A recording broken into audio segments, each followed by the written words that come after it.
넓은 들에 익은 곡식 황금 물결 뒤치며 어디든지 태양빛에 향기 진동하도다.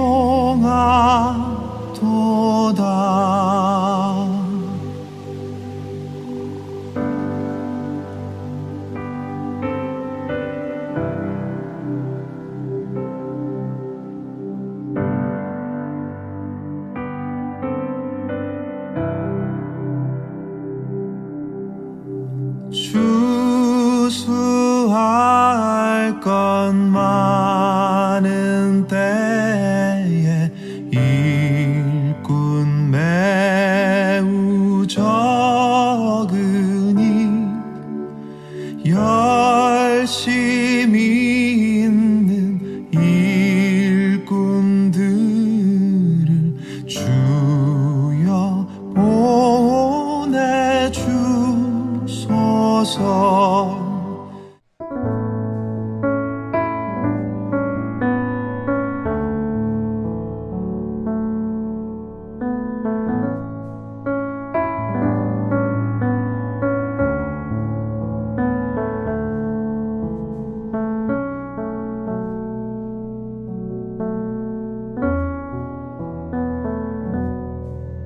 예수께서 예루살렘으로 가실 때에 사마리아와 갈릴리 사이로 지나가시다가 한 마을에 들어가시니 나병 환자 10명이 예수를 만나 멀리 서서 소리를 높여 이르되 예수 선생님이여 우리를 불쌍히 여기소서 하거늘 보시고 이르시되 가서 제사장들에게 너희 몸을 보이라 하셨더니 그들이 가다가 깨끗함을 받은지라. 그 중에 한 사람이 자기가 나은 것을 보고 큰 소리로 하나님께 영광을 돌리며 돌아와 예수의 발 아래에 엎드려 감사하니 그는 사마리아 사람이라. 예수께서 대답하여 이르시되 10사람이 다 깨끗함을 받지 아니하였느냐? 그 9은 어디 있느냐?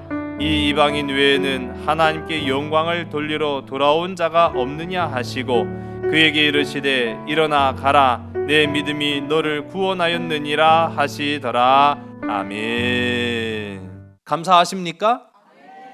기뻐하십니까? 할렐루야. 하나님은 우리를 준비시키십니다. 여러분, 준비된 저와 여러분 되길 간절히 소원합니다. 왜 하나님은 우리를 준비시키시느냐라고 하면 준비된 자들을 사용하길 원하시기 때문인 거예요. 요즘 우리가 이제 창세기 말씀을 통해서도 보고 있습니다만은 아브라함을 지금 하나님이 준비시키는 과정 속에 있다라는 걸 우리가 봅니다. 준비된 자를 사용하시면 아주 좋겠지만 하나님은 그 사랑하는 자, 그 택함 받은 부르심에 합당하여 응답한 자를 준비시키십니다. 그리고 준비가 되면 아름답게 사용하십니다. 크고 강하게 쓰신다라는 사실입니다. 다윗도 그랬어요. 모세도 그랬어요. 성경에 등장하는 많은 인물들을 보게 되면 하나님께서 그렇게 준비하셨다라는 것을 봅니다. 오늘 바라기는 부름받은 저와 여러분도 준비되는 자가 되기를 주의 이름 간절히 소원합니다. 그러면 어떻게 준비하느냐? 말씀으로 준비되길 간절히 소원합니다. 기도로 준비되는 여러분 되길 간절히 소원합니다. 성령으로 준비되는 자 되기를 주의 이름 간절히 소원합니다. 그러면 이 말씀으로 준비된 자가 어떤 사람이고, 기도로 준비된 사람이 어떤 사람이고, 성령으로 준비된 사람은 어떤 사람이냐? 아주 기본적이에요. 감사하는 자가 말씀 앞에 순종하는 줄로 믿으시기 바랍니다. 감사하는 자가 때를 얻든지 못 얻든지 기도하는 줄로 믿으시기 바랍니다. 감사하는 자가 성령의 충만함을 구하는 줄로 믿으시기 바랍니다. 감사였습니다. 그래서 우리는 감사합니다. 오늘 이 추수감사절이라는 절기만이 아니라 할지라도 날마다의 삶 속에 이런 오곡백과가 풍성하게 우리의 삶에 열매 맺게 하시는 하나님 앞에 감사할 수 있는 저와 여러분 되기를 주의 이름 간절히 소원합니다. 그럼 말씀으로 준비된 사람, 기도로 준비된 사람, 성령으로 준비된 사람, 그런 감사의 사람은 어떤 크고 대단한 일에만 감사하는 것이 아니라 보잘것없는 지극히 작고 일상적인 삶 속에서도 감사하더라는 것이죠. 오늘 호흡할 수 있음에 기뻐하는 여러분 되시기 바랍니다. 오늘 이 하루에 우리가 하루 세 끼 밥 먹고 사는 것도 감사의 이유인 줄로 믿으시기 바랍니다. 내게 허락된 가정이 있음에도 기뻐하는 여러분 되시기 바랍니다. 사실 우리가 알고 보면 다 감사한데 우리는 어떠한 대단하고 특별한 일들이 이루어질 때만 감사해야 되는 줄로 착각하는 경우가 참 많더라고요. 진짜 감사는 과연 무엇이냐? 진짜 감사는 일상 속에서의 감사를 이루는 것이다 라는 것이죠. 오늘 차원이 다른 감사를 이루며 살아가는 우리 삼손 가족들이 다 되길 간절히 소원합니다. 그 차원이 다른 감사라는 것은요, 주님이 우리에게 주신 그 생명 안에서 날마다 감사하는 감사, 구원의 기쁨으로 나아가는 감사, 그것이 차원이 다른 감사예요. 오늘 이제 본문 말씀은 우리가 그동안에 창세기 말씀을 강의하다가 오늘 또 추수감사절이니까요, 특별히 다른 본문을 택했습니다. 대표적으로 우리가 감사의 본문이라고 할 수 있는 누가복음 17장이거든요. 이 누가복음 17장의 배경은 예수님께서 사마리아와 갈릴리 사이를 통과하셔서 이제 남쪽으로 내려오시는 거예요. 남쪽으로 쭉 내려가서 예루살렘으로 가시기 위한 바로 그러한 여정 속에 쓰여진 내용이 오늘 우리가 함께 읽은 누가복음 17장의 말씀입니다. 그런데 이때 어느 한 사건이 나타나죠. 바로 카이로스의 사건입니다. 카이로스의 사건이 나타나는데 누가 예수님을 부르죠? 누가 부릅니까? 나병 환자 10사람. 우리가 문둥병이라고 이야기하고 요즘에는 이제 한센병이라고도 말하죠. 이 나병 환자 10명이 예수님을 발견하고 예수님의 일행들을 향해서 막 외칩니다. 막 외치기를 오늘 본문의 말씀 우리 13절이죠. 우리 화면을 함께 읽습니다. 시작. 소리를 높여 이르되 예수 선생님이여 우리를 불쌍히 여기소서 하거늘. 아멘. 나의 구주 예수님, 구원자 예수님, 그러지 않았어요. 예수 선생님이요. 이들이 간절함은 알겠는데 이들의 지금 부르짖는 대상인 예수님을 그들은 잘 알지 못하고 있다는 걸 우리가 알 수 있는 거예요. 성경 가운데 보면은 예수님을 정말로 나의 구주로 고백한 사람들은 진짜 제자들이었습니다.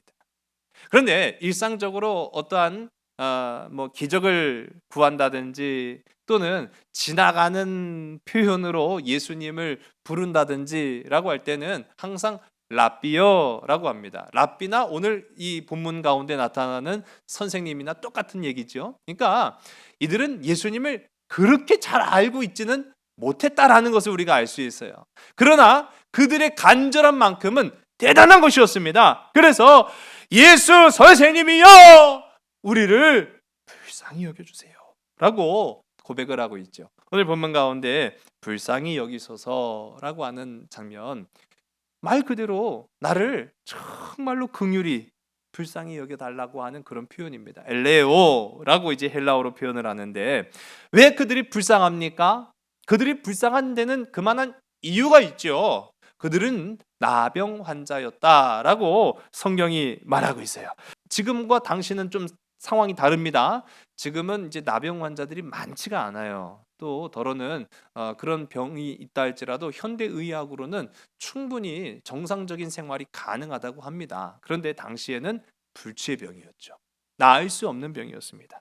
그런데 그것도 서러워 죽겠는데 그렇지 않을까요? 우리가 병 걸린 것도 서럽죠. 요즘은 이제 코로나가 창궐한 시대다 보니까 호흡기 질환에 굉장히 민감합니다. 요즘 애들 학교 보내는 것도 조마조마할 때가 참 많잖아요. 학교를 다니고는 있습니다만은 학교에서도요. 감기, 일반 감기나 뭐 코로나나 증상은 뭐 거의 비슷하다라고 할 수 있어요. 그런데 애들이 조금만 열 나고 콜록콜록 거리잖아요. 그럼 학교에서도 오지 말라고 해요. 다 나을 때까지. 심지어는 학교를 정 오고 싶으면 코로나 검사 받고 오라고 그렇게 얘기합니다. 아니 아픈 것도 서러워 죽겠는데 나를 마치 병균처럼 취급을 하는 거예요. 얼마나 서럽겠습니까? 아니 하다못해 감기에 걸려도 그렇게 서러울 수 있는데 오늘 말씀 속에 나타나는 이 10명의 나병 환자들 병에 걸려서 나을 소망이 없어요. 그 어느 의원도 용한 병원, 용한 의사도 이 나병을 고칠 수가 없습니다. 불치병이에요. 그렇게 병 걸린 것도 서러워 죽겠는데 사람들이요 멀리합니다. 그래서 성경 가운데 보면 그들만의 이제 율법이죠. 정결례 정결법에 의하면은 이 나병은 죄예요. 아니 내가 병 걸렸지 죄 졌냐고요. 근데 사람들은 나병에 걸렸다. 그를 죄인으로 취급해서 마을 안에 같이 살지 못하게 만듭니다. 마을 어귀 그것도 가장 끝자락 먼 곳으로 내보내서 살게 만들어요. 애초부터 나병에 걸린 사람은 없을 거 아니에요. 내가 그동안 살던 집에서 쫓겨나는 거예요. 내가 그동안 살던 마을에서 쫓겨나는 거예요. 아니 처음부터 마을 끝에서 살면은 덜 억울하기도 하겠죠. 그런데 지금까지 살던 집, 지금까지 살던 마을에서 당신 병 걸렸으니 우리 마을에 살면 안 됩니다. 이 집에 살면 안 됩니다. 나가시오. 얼마나 섭섭하고 서럽고 억울한 일이겠어요. 그런 사람들이었다고요. 그런 사람들이 이제 그들만의 공동체를 가지고 살다가 아주 우연의 일치였는지는 몰라도 예수님이 예루살렘으로 지나가는 길목에서 그들과 마주칩니다. 그래서 그들은요 간절한 마음으로 예수 선생님이요 나를 불쌍히 여겨주세요 라고 부르짖는데 오늘 이 말씀 가운데 보면은요 참 재밌는 게 그렇게 예수님 코앞까지 와갖고 예수님 막 옷자락 붙들고 막 매달리고 살려달라고 그러는 것 같잖아요. 근데 말씀을 잘 보면은요 가까이 오지도 못해요. 우리 앞선 12절의 말씀이죠. 우리 함께 읽습니다. 시작. 한 마을에 들어가시니 나병 환자 10명이 예수를 만나 멀리 서서 그러니까 그들도 두려워요. 사람들을 마주하는 것이 두려워요. 왜냐하면 사람들이 쫓아냈잖아요. 그들 스스로가 간 게 아니라 사람들이 쫓아냈어요. 그 쫓아냈다는 말은 무슨 말입니까? 오면 죽는다 그 말이에요. 가까이 갈 수가 없어요. 내 의지를 가지고 가까이 갔다가는 어떤 해코지를 당할지를 몰라요. 그 설령 예수님이라 할지라도 그를 치료해 줄 수 있는 유일한 소망, 해결자라 할지라도 감히 가까이 못 가는 거예요. 어떤 해코지를 당할까 싶어서. 그래서 그들은요 그저 간절함은 있으되 가까이는 가지 못하는 그런 발을 동동 구르는 심정으로 멀리 서서 예수 선생님이여 나를 불쌍히 여겨달라고 그렇게 외치고 있습니다. 자, 이런 상황 속에 우리가 좀 궁금해할 필요가 있어요. 예수님을 어떻게 알아봤을까요? 예수님 명찰 달고 다니는 것도 아니잖아요. 뭐 요즘같이 뭐 우리가 인터넷이라든지 신문 뭐 뉴스 그런 매체들이 발달해 갖고 예수님 얼굴이 사실 알려져 있는 것도 아니잖아요. 근데 어떻게 그들은 마을 어귀에 살고 있으면서도 예수님인 거를 알아봤을까? 여러분 우리가 불가능할 거라고 생각하지만은요 사실 소문 때문이었습니다. 소문이 굉장한 거예요. 소문 잘 퍼져요. 아시죠? 비밀이란 건 있어요, 없어요? 없더라고요. 아, 이거 비밀이요 하면 그 다음 주면 다 알아. 어쩜 그렇게 비밀을 잘 지켰는지. 세상에 비밀 제일 잘 지키는 게 대한민국 사람들이요. 그런데 이거는 우리나라만이 아니라 세계 공통인 것 같아요. 소문 그렇게 잘 나요. 여러분, 심지어는 제가 요즘 이제 수요일에는 로마를 함께 공부하면서 이제 성경 공부를 하고 있는데, 보면은요, 예수님에 관한 기록이 로마까지 갔어요. 저 유대 땅, 어떻게 보면은 별 볼 일 없는 나라예요. 애굽에 비해서, 다른 뭐 그런 강력한 나라였던 그런 제국에 비해서 저 유대라는 이스라엘 땅은요, 코딱지만해요. 별 볼 일 없어요. 내노라 한 인물도 나오지 않은 그런 이 이스라엘 땅에, 어떻게 보면 그것도 나사렛이라는 곳에서 나온 한 청년 예수 그리스도를 어떻게 알겠습니까? 근데 그 예수 그리스도에 대한 기록이 로마에까지 나왔더라고요. 대단한 거예요. 소문입니다, 소문. 뿐만 아니라 이들이 지금 살고 있는 곳이 사마리아와 갈릴리 경계선에 있거든요. 이 사마리아와 갈릴리 경계선에 있는데 예수님께서 갈릴리에서 좀 많이 기적을 베푸셨어야죠. 많은 기적이 베풀어진 곳이 사실은 이 갈릴리 일대였습니다. 우리 뭐 대표적으로 한 세 가지만 꼽더라도 오병이어의 기적, 갈릴리에서 있었죠. 혈루병 앓던 여인을 고치신 역사, 갈릴리에서 있었어요. 회당장 야이로의 딸을 살리신 일들, 갈릴리에서 있었어요. 그러니까 아니, 웬만큼 어둔하거나 바보가 아닌 이상해야 예수님 대단한 이제 소문이 막 나기 시작하는 거예요. 자, 그들에게 예수님은 어떠한 존재느냐? 소망의 빛이었습니다. 오늘 우리에게도 예수님은 소망의 빛이 되기를 주의 이름 간절히 소원합니다. 유일한 세상의 구원자이시고 유일한 내 삶의 소망의 빛이 되신 예수 그리스도. 아니, 소문만 듣고도 이렇게 알아보는데, 말씀을 보면서도 예수를 믿는다고 말하면서도 직분을 갖고 있으면서도 우리가 진짜 예수를 모른다고 하면 얼마나 부끄럽겠습니까? 오늘 이 추수감사절을 통해서 하나님을 더욱 깊이 아는 저와 여러분, 우리 모두가 되기를 주의 이름 간절히 소원합니다. 예수 그리스도는요, 그들에게는 유일한 소망이었다라는 거예요. 그러면 이제 그 간절하게 부르짖는 이 10명의 나병 환자들에게 대해서 예수님이 하신 태도, 이 취하신 모습을 이제 좀 보려고 해요. 우리 14절의 말씀이죠. 우리 함께 읽습니다. 시작. 보시고 이르시되 가서 제사장들에게 너희 몸을 보이라 하셨더니 그들이 가다가 깨끗함을 받은지라. 아멘. 자, 우리 주님이 하신 이 반응은요, 딱 두 가지였어요. 처음은 보셨다. 그리고 두 번째는 보내셨다. 보시고 보내신 거예요. 뭐가 빠졌어요? 그렇죠.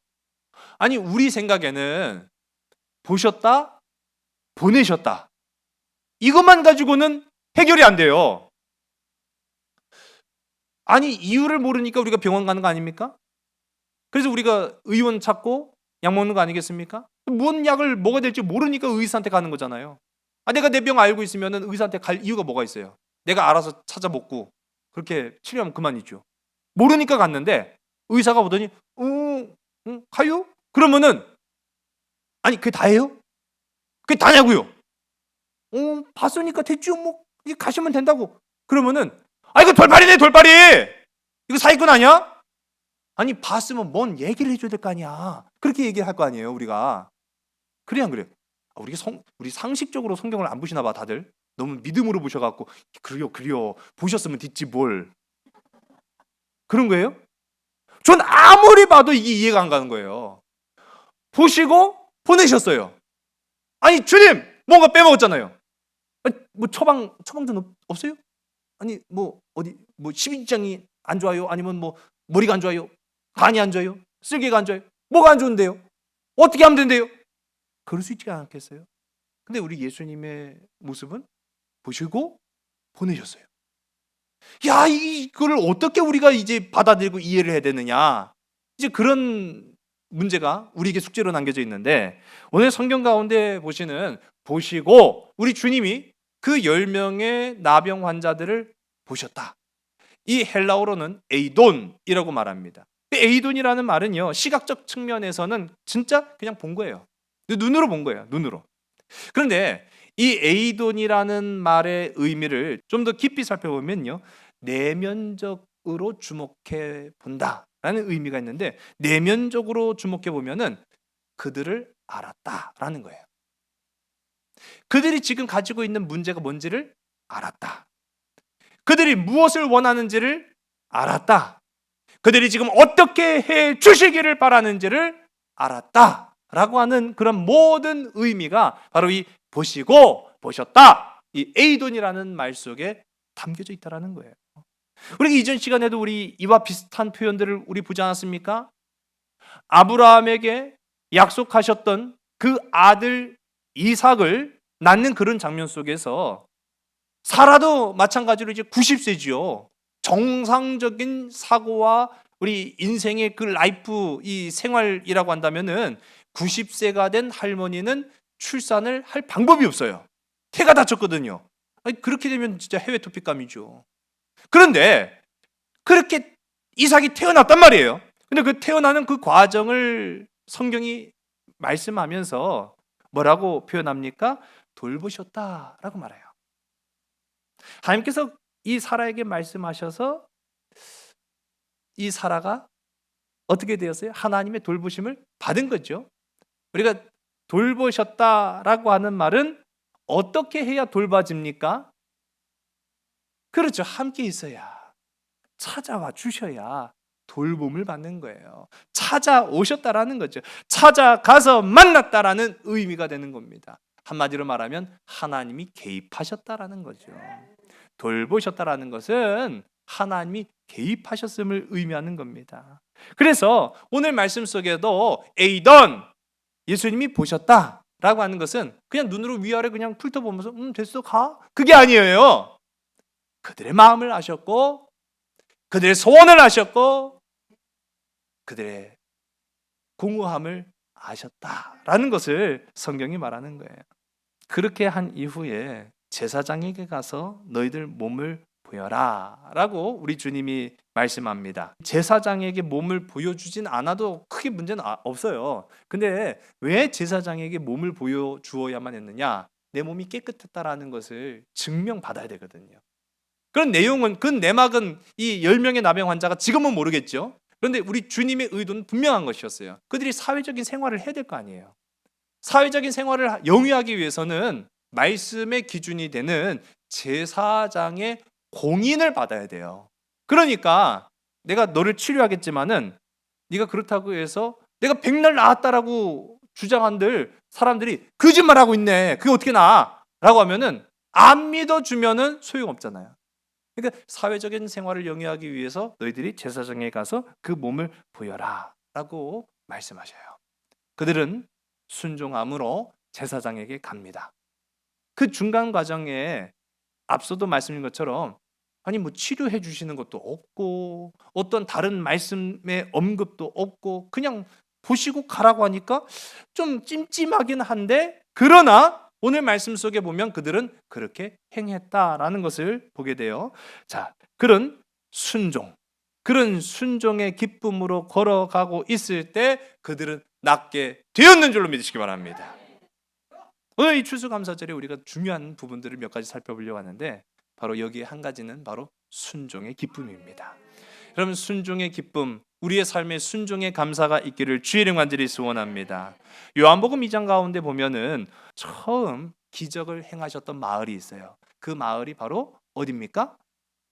가나죠. 가나라는 이 마을에 혼인잔치가 있었어요. 말씀을 쭉 보면은 청함받은 사람은 예수님이라기보다는 예수님의 육신의 어머니 마리아에 더 가깝습니다. 그러니까 예수님의 어머니 마리아가 청함을 받았고 그 청함을 받은 손님들 가운데에 예수님과 예수님의 제자들이 함께 같이 가는 그런 모습들을 발견하게 돼요. 그러니까 한마디로 말하면 객인 거죠, 객. 그냥 잠깐 가서 밥 잘 처먹고 그리고 배불려서 집에 끼 가면 돼요. 뭐 우리가 뭐 내가 결혼하는 것도 아닌데 뭐 부담 가질 게 뭐가 있어요. 그렇죠? 사실 그렇게 큰 부담을 느낄 필요가 없는 자리였어요. 그런데 갑자기 부담이 확 생겼어요. 어떤 사건이 나타납니까? 포도주가 떨어진 거예요. 세상적 행사에 빠질 수 없는 것이 즐거움 아닙니까? 이 포도주가 떨어진 사건으로 인해서 일부의 사람들이 이 연회를 주최하는 이 주관자들이죠. 걱정하기 시작한 거예요. 야, 이 포도주 떨어지면 큰일 나는데 이 사람들이 흥이 깨졌다고 막 원성하고 불평하고. 여러분 진짜 그래서 제가 가만히 보니까요. 결혼식, 장례식, 세상 많은 사람들과 연관되어 있는 그런 행사들을 보면은 제일 중요한 게 뭘까요? 아니요. 술 말고. 그걸 다 뭐라고 해요? 먹는 거. 잘 먹어야 돼요. 잘 먹어야 돼요. 오늘도 우리 교회에서 우리 추수감사절의 기쁨으로 우리 떡을 나눕니다. 떡 잘 받아가셔서 기쁨으로 감사함으로 한 주를 보내시기를 주님 간절히 소원합니다. 먹는 게 있어야 돼요. 먹는 즐거움은 무시할 수 없는 거예요. 그런데 그만큼 먹는 즐거움이었던 포도주가 떨어지는 사건이 벌어져요. 이 사실을 어머니 마리아가 알았어요. 누구를 부릅니까? 아니 예수님이 뭔 상관이에요? 아까 지금 말씀 예수님은 그저 그냥 잘 먹고 잘 가면 돼요. 이 결혼식과 연관성이 있는 분이 아니에요. 그렇지 않습니까? 객이에요, 객.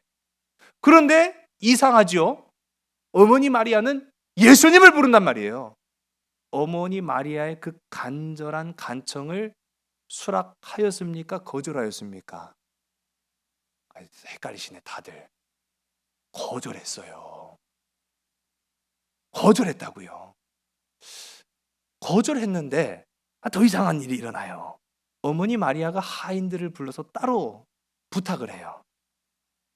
보시면은 이 항아리가 있죠. 근데 제가 이스라엘을 가 보니까 보통 이런 항아리를 많이 쓰긴 합니다. 그런데 행사 때 쓰는 이 항아리는 이런 항아리가 아니더라고요. 돌 항아리예요. 성경 가운데도 요한복음 2장에 돌 항아리라고 표현이 되어 있는데 이 돌 항아리는요. 사람 키만 해요. 사람 키만한 돌 항아리 몇 개가 있었다고 성경이 말할까요? 몇 개가 있었다고 성경이 말할까요? 어떻게 아신대? 이야, 잘 아시네. 성경 박사들이시네. 돌 항아리 6개가 있었다고 말거든. 사람 키만한 돌 항아리 6개가 있어요. 그 돌 항아리 6개가 있는 가운데 어머니 마리아가 하인들에게 이렇게 부탁합니다. 무슨 말씀을 하시든지 그대로 하라. 누가요? 누가 무슨 말씀을? 그렇죠. 아니 지금 거절하셨거든요. 거절하신 예수님께서 무슨 말씀을 하시든지 너희들은 그대로 해라. 라고 별도의 부탁을 하고 있어요. 이해가 안 가죠. 분명히 거절했는데. 그런데 놀라운 일이 일어나죠. 예수님이 그 하인들에게 명령하십니다. 그 돌 항아리 6개에다가 그 아귀까지, 그 입구까지를 말하는 거죠. 아귀까지 물을 가득 채우라고 명령하신다. 이게 물입니까? 포도주입니까? 물입니까? 포도주입니까? 이렇게 믿음이 없어. 물이에요, 그게? 예수님 명령하셨는데 그게 물이에요? 자, 다시 한번 물을게요. 자, 이건 물입니까? 포도주입니까? 아직도 헷갈리시네. 자, 이건 물입니까? 포도주입니까? 다시 한번 말씀드릴게요. 자, 아귀까지 물을 채우라고 했어요. 자, 이건 물입니까? 포도주입니까? 물이에요, 물.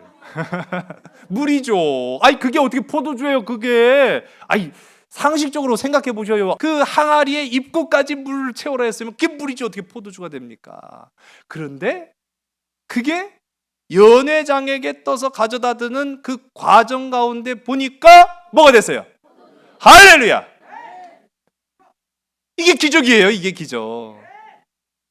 항아리에 있을 때까지만 하더라도 그건 물이에요, 물. 그런데 그거를 떠서 연회장에게 딱 갖다 주니까요, 포도주더라고요.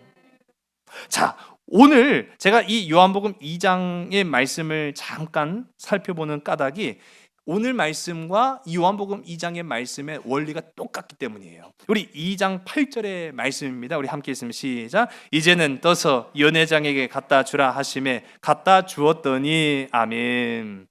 예수님의 그 하인들에게 하신 명령을 보면은 물을 채워라 그리고 갖다 주어라 두 가지였어요. 아니 뭔가 좀 있어야 되잖아요. 중간에 물을 채우라고 한 이후에 아브라카다브라 얍슉 별이 뭐 그렇게 하면은 야 우리 주님이 요술을 하신다 마술을 하신다 뭐 좀 그런 뭐 좀 신빙성이 있을 것 같지 않아요? 좀 그런데 그런데 우리 주님은요 그런 거 안 하셨어요. 물을 채워라 갖다 주어라. 지금 이 물을 채워 넣는 하인들은 그게 물인 걸 알아요 몰라요? 그래서 연회장에게 갖다 주면은 야 이거 포도주 맛 좋구나 그럴 거라는 기대감으로 그렇게 갖다 줬을까요? 걱정되겠죠. 여러분 생각해 보세요. 아니 하인이니까 시키는 대로 한다지만은 하인이라고 생각이 없습니까? 바보입니까? 천치입니까? 이게 물인 걸 뻔히 알고 있는데 그 물을 떠다 줬으면 지금 연회장은 발만 동동 구르고 있는 거야. 아유 포도 떨어졌는데. 근데 하인들이 포도주입니다 하고 갖고 와서 봤더니 물인 거예요. 미친놈이 죽으려고 환장했나? 야, 너 돌았어? 지금 그럴 상황이잖아요. 하인이 그걸 왜 못 생각했겠어요? 야, 이게 내 아무리 말 못하는 하인이라지만 이건 너무한 거 아니야? 이걸 어떻게 그냥 갖다 주라고? 응? 그런 생각, 그런 염려 하지 않았겠어요? 근데 오늘 성경을 보니까 하인들이 변명합니까? 아니에요. 뭐라고 하죠? 갖다 주었더니 순종을 하고 있어요. 여러분, 기적은 순종에서 이루어지는 줄로 믿으시기 바랍니다. 이 가나 혼인잔치의 기적은요 간략하게 세 가지로 요약하면 이렇게 됩니다. 첫 번째, 마리아의 간절한 요청이 있었다. 두 번째, 하나님의 응답하심이 있었다. 세 번째로 온전한 하인들의 순종이 있었다. 이 세 가지가 기적을 만든 거예요. 여러분 이 공식은 그대로 우리에게도 적용되는 줄로 믿으시기 바랍니다. 간절하게 기도하는 저와 여러분 되기를 주의 간절히 소원합니다. 하나님은 간절하게 기도하는 자에게 응답하시는 줄로 믿으시기 바랍니다. 그것이 내가 내 이성과 내가 지금까지 살아왔던 경험과 삶의 상황을 놓고 보더라도 이해가 안 될 때가 있어요. 순종하는 여러분 되시기 바랍니다. 그때의 기적은 나타나는 거예요. 똑같았어요. 오늘 본문의 말씀 가운데 보면 여기 문둥병 환자, 이 나병 환자가 10명이 예수님의 일행들을 발견하고 예수 선생님이여 우리를 불쌍히 여겨주시옵소서 하고 간절하게 요청했어요. 그때 우리 주님이 그들을 보시고 에이돈, 그들의 마음의 소원함을 아시고 에이돈, 그들이 무엇을 원하는지 아시고 에이돈, 그들을 보시고 제사장에게 가라 라고 응답하셨어요.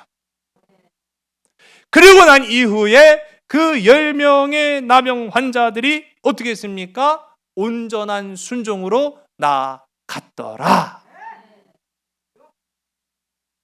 똑같지 않습니까?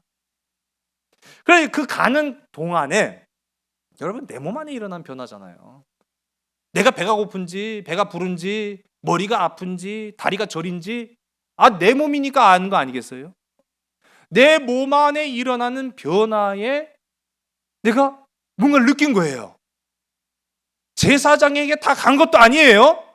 가는 도중에 보니까 뭔가 좀 이상해. 몸을 보니까 나았어요. 할렐루야. 나았더라는 것이죠. 나았더라는 거예요. 기적이 일어났어요. 막 그들이요 막 아마 10명이 막 부둥켜 안고 막 소리 지르고 난리가 났을 거예요. 야 나았다 기쁘다 즐겁다 행복하다 라고 하면서 환호성을 막 지르고 있었을 거예요. 그런데 오늘 말씀의 중요한 부분들은 여기까지가 아니라는 거예요. 정말로 중요한 부분은요 기적이 아니라 기적 이후의 삶이었다라는 거죠. 여러분, 기적 중요합니다. 저와 여러분의 삶에는 하나님의 주신 기적이 많이 이루어지기를 주의 이름 간절히 소원합니다. 그러나 더 중요한 것은요, 기적 이후의 삶이 중요한 줄로 믿으신 여러분 되시기 바랍니다. 한 번의 기적으로 만족하시겠어요? 한 번의 기적으로 우리는 만족할 수 없어요. 어떻게 만족이 됩니까? 매일매일 매 순간순간 기적을 맛볼 수만 있다고 한다면 오늘 추수감사절을 통해서 저와 여러분 그 기적의 삶을 택하는 자 되기를 주의 이름 간절히 소원합니다. 오병이어의 기적, 제가 수요일에도 말씀 잠깐 드렸는데 오병이어의 기적은 그 자리에 모인 5천 명을 먹이신 것이 기적이 아니에요. 오병이어의 기적은 그 5천 명을 먹였다라고 하는 데에서 화제가 된 게 사실은 아니에요. 배불리 먹어도 먹고 나면 또 배가 고픕니다. 오병이어의 기적은 밥이 주는, 빵이 주는, 세상의 기쁨이 주는, 물질이 주는 그 기적이 아니라 하나님의 살아있는 생명이 주는 기적이었다라는 거예요. 그 말씀 속에 생명이 담겨져 있다라는 것을 알고 깨닫는 사람들은 말씀을 씹어 먹고 소화시켰는 줄로 믿으시기 바랍니다. 그리고 성장했는 줄로 믿으시기 바랍니다.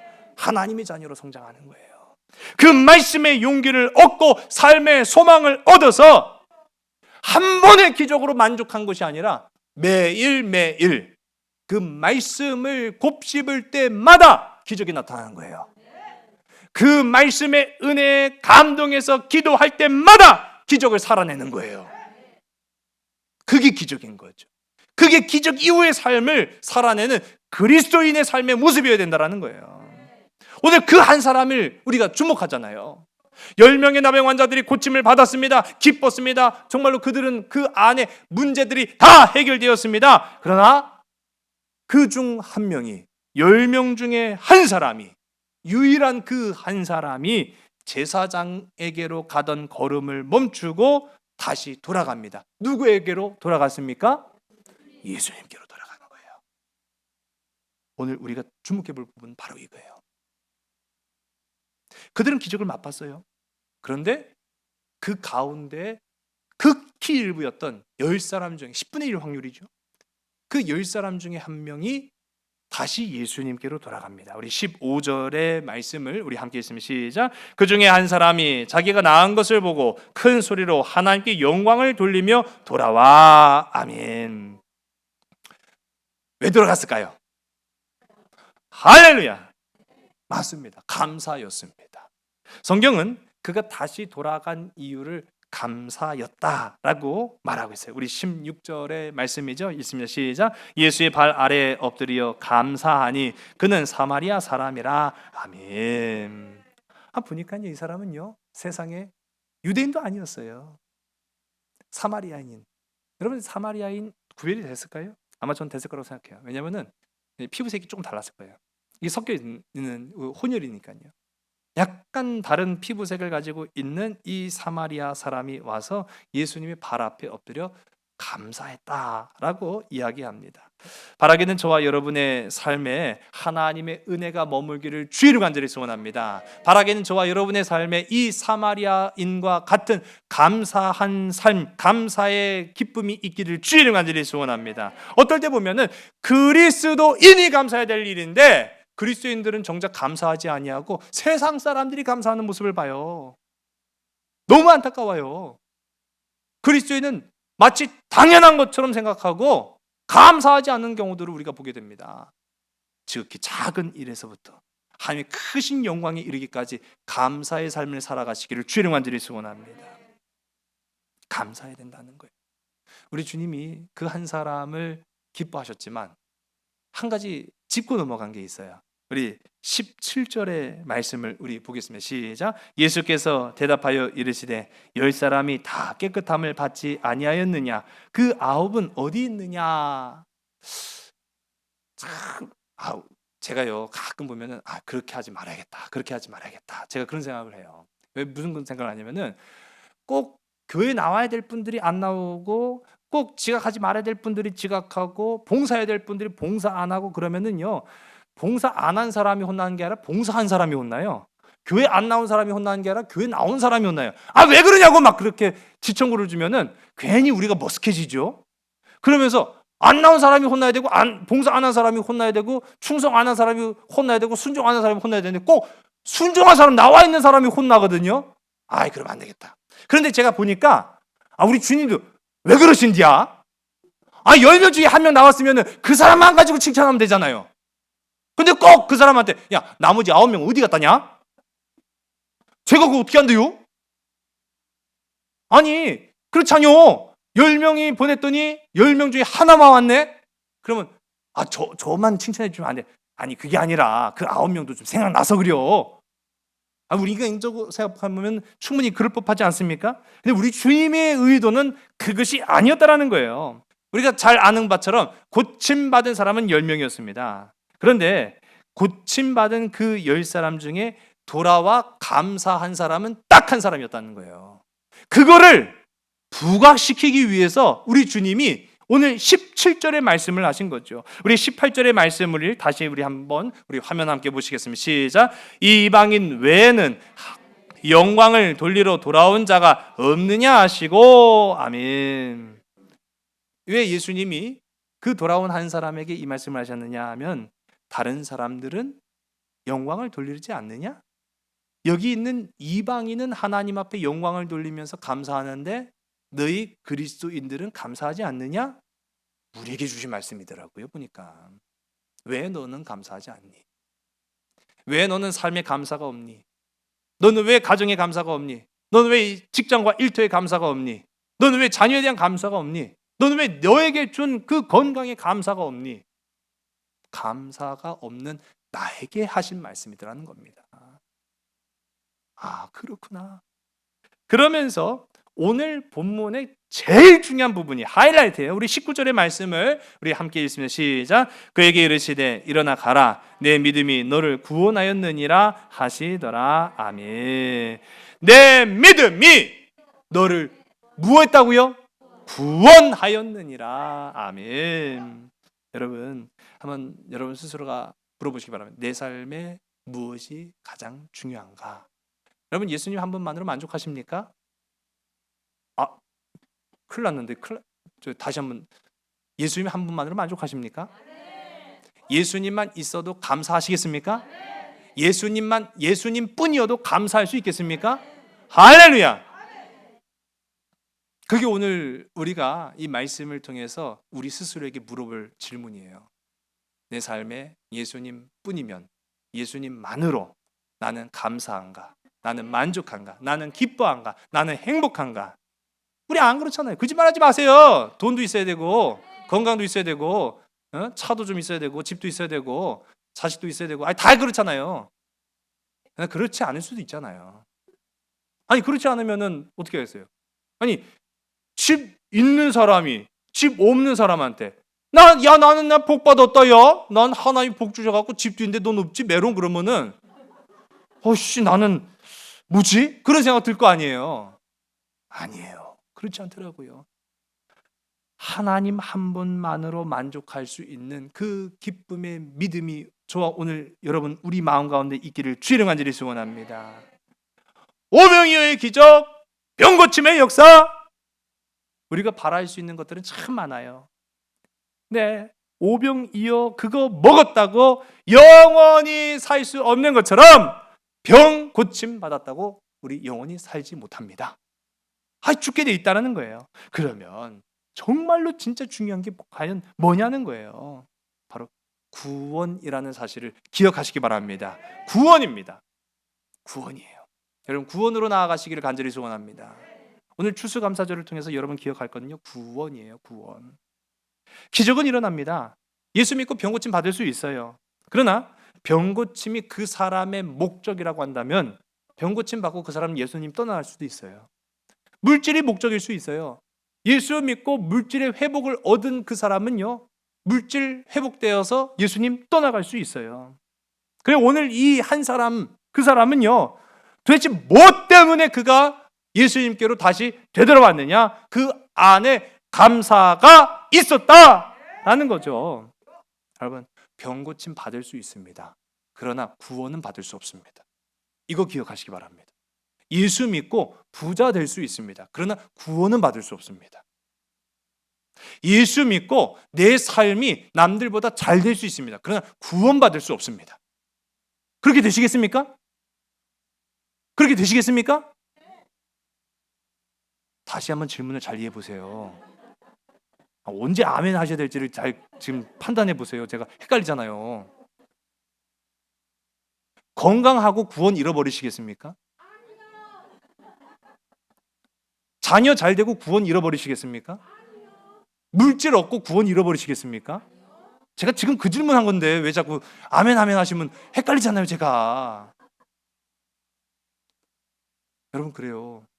예수 믿고 잘 살고 잘 먹고 다 좋죠.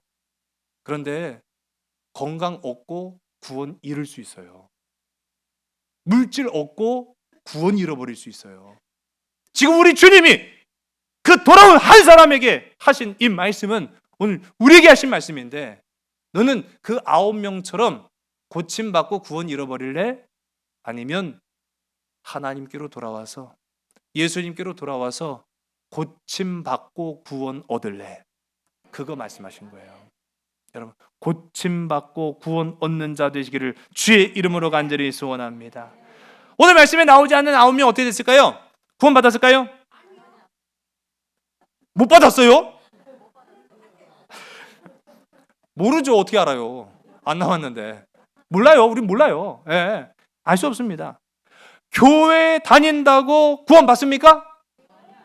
큰일 났네 이거. 우리 다 교회 다니는데 어떻게 해요? 몰라요. 정확하게 제가 말씀드리면 몰라요. 교회 다닌다고 구원 받는다? 몰라요. 그건 알 수 없어요. 주님만 아신다고요? 나도 알아요. 나 자신도 알아요. 내 믿음 내가 알아요. 내가 얼마나 간절하게 기도하는지, 하나님의 응답 가운데 내가 얼마나 순종하는지 내가 알아요. 다만 타협할 뿐이지. 여러분, 병 고침 받고 구원받는 이 한 사람의 나병 환자가 되시기를 주의 이름 간절히 소원합니다. 그럼 분명한 건 사실은 이 한 사람은 구원 받았어요, 받았어요? 받았다라고 말하고 있어요. 제가 한 게 아니에요. 성경이 말하고 있어요. 우리 19절의 말씀을 다시 한번 읽으면 시작. 그에게 이르시되 일어나 가라, 내 믿음이 너를 구원하였느니라 하시더라. 아멘. 다른 9명은 몰라요. 교회 다닌다고 구원받는데 몰라요. 그러나 그 한 사람만큼 분명히 말하고 있어요. 구원을 받았다라고 말하고 있어요. 여러분, 무엇이 그를 구원함에 이르기까지 그의 삶을 변화시켰느냐? 바로 감사하는 믿음이었습니다. 감사하는 믿음. 그 앞선 공식 기억하시죠?